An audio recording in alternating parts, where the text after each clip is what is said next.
Hello everyone, welcome back my blog. I mean lazy blog বলার কারণ হচ্ছে আমি অনেক দিন পর ব্লগ নিয়ে চলে এসেছি।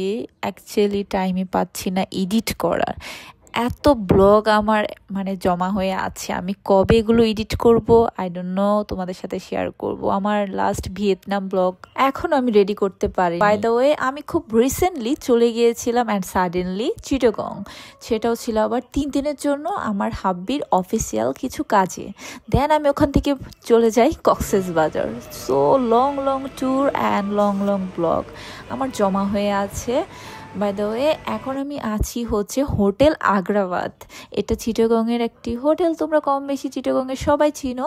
আগ্রাবাদ হোটেলে আমি উঠেছিলাম, এখানে স্টে করেছিলাম আমি 3 দিন অ্যান্ড হোটেলটা আমার বেশ ভালো লেগেছে। আমরা বসে ওয়েট করছিলাম অ্যান্ড একটু ঘুরে দেখছিলাম হোটেল আগ্রাবাদ কেমন।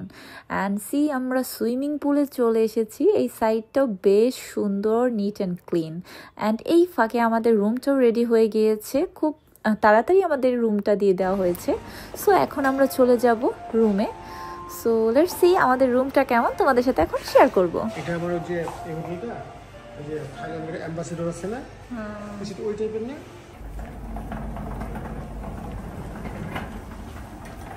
আমার রুমটা দেখো তোমাদের।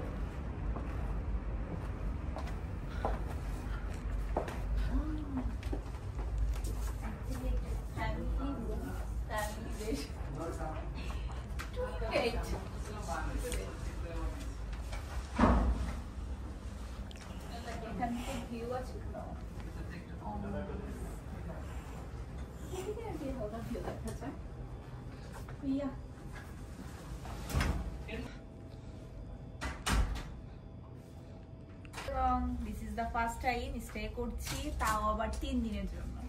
সো দেখি এক্সপেরিয়েন্স কেমন হয়। এন্ড ইয়েস, আমি আছি হোটেল আগ্রাবাদে। সো ইয়া,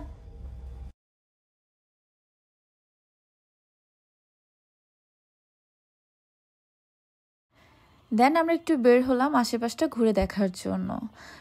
সাথেই ছিল ডমিনোস, এটা একটা প্লাস পয়েন্ট ছিল। অ্যান্ড রোড এভরিথিং একটু নোংরা ছিল। সো আমরা ম্যানেজ করে নিচ্ছিলাম, যেহেতু 3 দিন থাকছি ম্যানেজ তো করতেই হবে। সো দেন আমরা হোটেলে ব্যাক করে আমরা রেস্টে চলে যাই, আমরা ঘুমিয়ে যাই। অ্যান্ড ঘুম থেকে আমরা উঠি 3টায়। ঘুম থেকে ওঠার পর আমি ভাবছিলাম এখন কি করব, লাঞ্চ না ডিনার। বাই দ্য ওয়ে, জোকে পার। দেন আমরা চলে গেলাম নিচে আমরা লাঞ্চ করার জন্যে। সো চলো যাই, দেখি লাঞ্চে কী কী আছে, তোমাদের মেনুটাও একটু শেয়ার করছি। হ্যাঁ, এখানে কিছু স্ন্যাক্স টাইপেরই দেওয়া ছিল, সেটাই জাস্ট তোমাদের সাথে একটু শেয়ার করছিলাম। দেন আমরা হোটেলের নিচে রেস্টুরেন্টে চলে আসলাম। রেস্টুরেন্টে এসে এখানে আমরা খাবারটা আমাদের অর্ডার করে দিয়েছি। অ্যান্ড লাঞ্চে জাস্ট আমরা চিকেন, ডাল, বাঙালি খাবারই অর্ডার করেছিলাম। And food was so good, অনেক ভালো ছিল খাবার, ভালো লেগেছে। সো খাবার শেষ করে দেন আমরা ব্যাক করি আমাদের রুমে। অ্যান্ড ব্যাক করে আমার কফি তো মাস্ট হ্যাভ। সো আমি একটা কফি মেক করে ফেলি। অ্যান্ড আমি লুয়াক কফিটা, যেটা আমি লাস্ট ভিয়েতনাম থেকে নিয়ে এসেছি, সেটাই আমি খাচ্ছিলাম। It's my most favourite coffee, luwak. So তোমরা যারা যারা এটা ট্রাই করেছো অবশ্যই জানাবে। সো আমি আমার কফিটা মেক করছিলাম। অ্যান্ড এটা একটা ইলেকট্রিক পট, এটা দিয়ে আমি আমার কফিটা মেক করি। অ্যাকচুয়ালি ফোম হয় এটাতে লাইটলি। আমার ভাই আমার জন্য সিঙ্গারা, পুরি, সামোচা নিয়ে এসেছে। আর সাথে কিছু ফ্রুটস কেটে নিলাম। দেন এখানে আমি বসে বসে আমার কফিটা এনজয় করছিলাম। দেন আমরা বের হচ্ছিলাম, রাতে ঘুরতে যাব সিআরবি। এর মাঝে দেখি আমার কাজিন চলে এসেছে কেক নিয়ে, আমাকে সারপ্রাইজ নিজেই মেক করেছে কেক। আয়নকে সারপ্রাইজ দেওয়ার জন্য কেকটা অ্যাকচুয়ালি অনেক বেশি কিউট ছিল। মাপতেছে হয়ে গেছে একদম।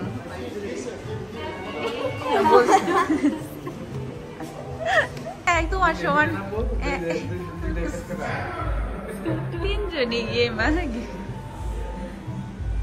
খুব খুশি। আর তাকাই আছে সুন্দর করে, হ্যাপি।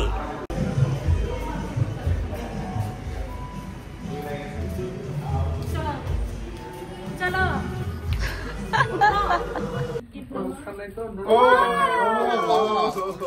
কি লিখছে এটা? লুডুস খেললে তো লুডুস খেললে Only for Ayan.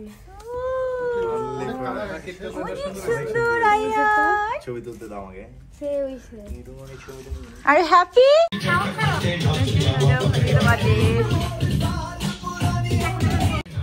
কান দে এই যে করতে হবে ওখানে ন জায়গা করে দে জায়গা করে ওই দে চেয়ারে বাইরে কর কি লিখছে এটা? লুডুস খেললে তো লুডুস খেললে Only for Ayan.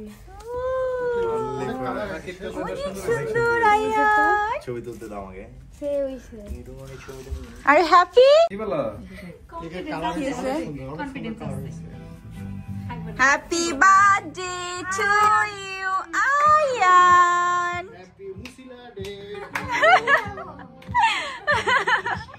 নিচে দে দেখো তোমার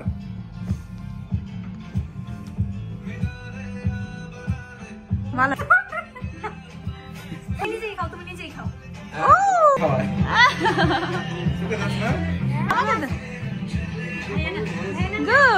যে আনছে তাকে দাও শাওনকে দাও তোমার বন্ধুকে দাও ভাই